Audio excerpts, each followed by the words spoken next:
North Korea is best known for its nuclear ambitions, its effort to build a missile that could reach the continental United States, and the unpredictability of its current leader, Kim Jong-un. It also has a history of holding American citizens captive, including Otto Warmbier, the American student who was detained for 17 months and released in a coma on June 13th. He died 6 days later. At least 16 Americans have been arrested in North Korea since 1996. 3 are still in custody. Each one of their situations is unique, but there are some common threads when it comes to how and when the North Koreans take Americans into custody. 2, 1. Like Warmbier, some are tourists.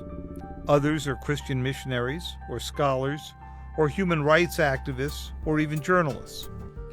The detentions can come at times of high tension between North Korea and the international community, but oftentimes the arrests seem arbitrary.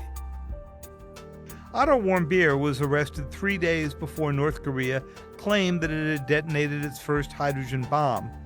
Tony Kim and Kim Hak-sung were arrested during the latest sequence of missile tests between April and June 2017.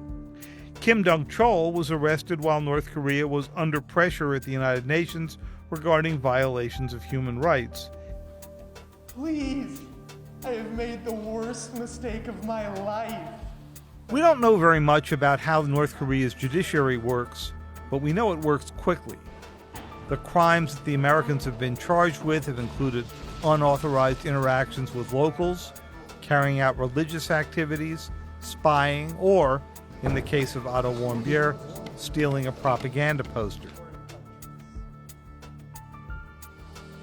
Scenes like this of American detainees presented before the camera are common. 내 죄를 인정합니다. 다시 한번 죄송하다고 말씀드립니다. 정말 I never should have allowed myself to be allured by the United States administration to commit a crime in this country.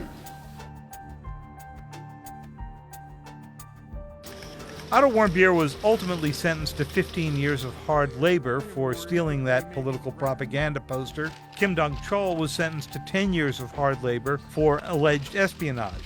Aijalan Mali Gomez was sentenced to 8 years for illegal entry into the country.